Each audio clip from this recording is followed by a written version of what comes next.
કેમ છો? મજામાં? રોજ રોજ નવું જાણવા મળે. આમાં એવું છે કે જે વ્યક્તિની આગળ બી કીધી હતી સુંદર પિચાઈ. હવે આના જે નેક્સ્ટ છે આપણે ઇલોન મસ્ક છે, જે દુનિયાનો ધનવાન વ્યક્તિ છે, the richest man of the world. અને આપણે જે ઇન્ડિયાના છે અદાણી સાહેબ, એની સંપત્તિમાં અને ઇલોન મસ્કની હાફનો ફરક છે એમ. એટલે કે ડબલ સંપત્તિ જે છે ને ઇલોન મસ્ક જોડે છે.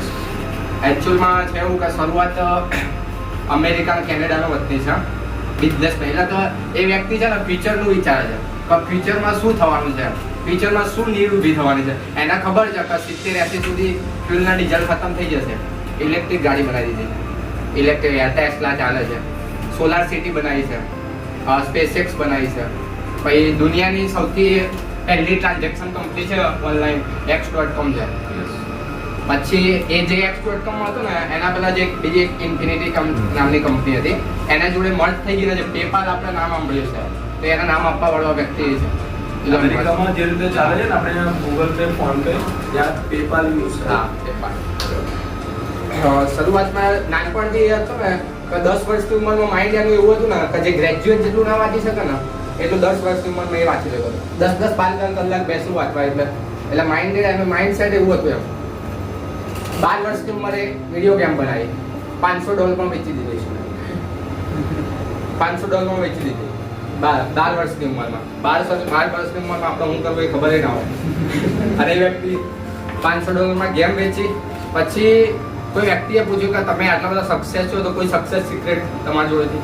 તો એને કીધું કે હું છે ને જે આગળ 10 વર્ષમાં જે કરવાનો છું ને એ ગોલ નક્કી કરું. તો 10 વર્ષમાં હું કયા ગોલ કરીશ? તો વ્યક્તિ કહે એ તો બધા કરતા એમાં ના. પછી એના પછીનું જે વાક્ય કહેવાનું ને કઈ 10 વર્ષના ગોલ જે લખ્યા છે ને એને હું 1 વર્ષની અંદર કઈ રીતના કરીશ એ કીધું. તો કે એ તો ઇમ્પોસિબલ છે, પોસિબલ જ નહીં. તો કે પોસિબલ નહીં પણ હું ટ્રાય કરીશ. જે 50 ગોલ લખ્યા છે 10 વર્ષ, બધાને તો 20 તો એચીવ કરીશ ને. અને જે 10 વર્ષમાં કરવા જતો હોય એટલા બી નહીં પહોંચી શકે.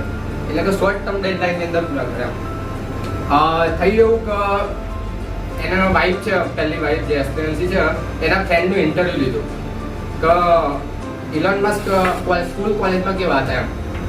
તો કીધું કે સ્કૂલ કોલેજમાં થયું કે એક્ઝામ થઈ હશે એક વખત.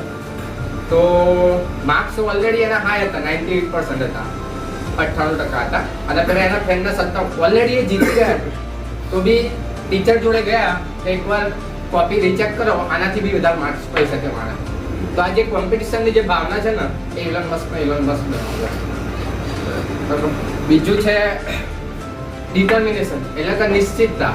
આપણે આપણો બર્થડે કઈ રીતના મળે? Party, enjoy. જે પાર્ટી ચાલતી હોય EMI ચાલતું હોય છે. એ વ્યક્તિ 47માં બર્થડે જ્યારે કઈ રીતના મનાવ્યો કે 24 કલાક કામ કરીને 1 મિનિટ આરામ નહીં કરે. એ કહે છે મારી એચિવમેન્ટ, મારી ગોલની મારી સેલિબ્રેશન હોય છે. એટલે 47માં બર્થડે એ રીતના આપણે કેવું કે પાર્ટી કરતા હોય છે, EMI બિલ ચાલતું હોય છે, હોટલની બિલ ચાલતું હોય છે એ રીતના.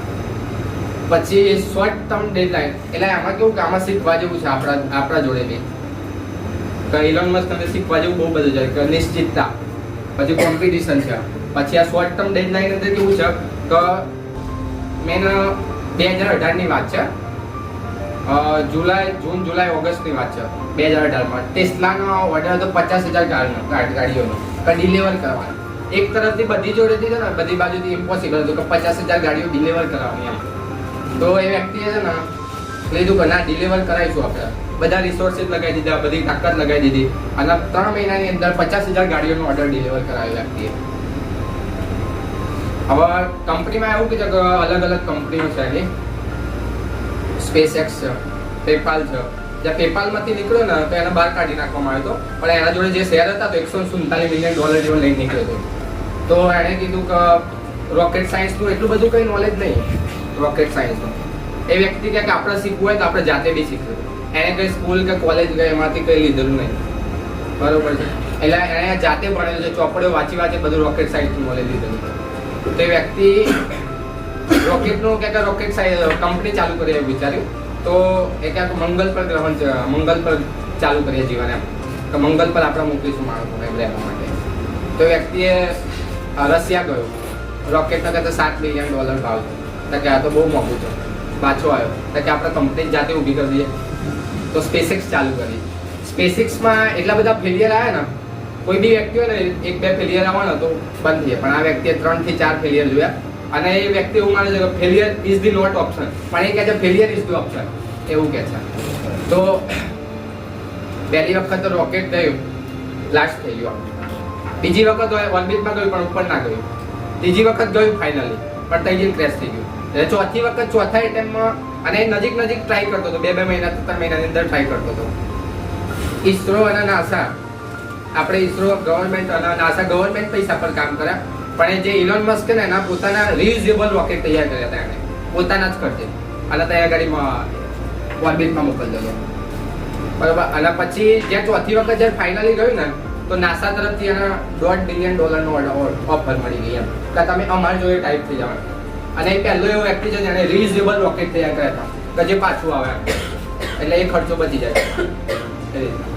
પછી ત્રીજી વાત એવી છે કે ટેસ્લા છે ને, ત્યાં આગળ કોઈ ડિગ્રી કે કોલેજ કે કોઈ ક્વોલિફિકેશનની જરૂર નહીં પડતી. આપણે કોઈ કંપનીમાં જોબ કરવા જઈએ તો પહેલાં ક્વોલિફિકેશન માંગતા, પણ tesla is the only one company જ્યાં કંઈ એજ્યુકેશન કે કોઈ એની કંઈ જરૂર.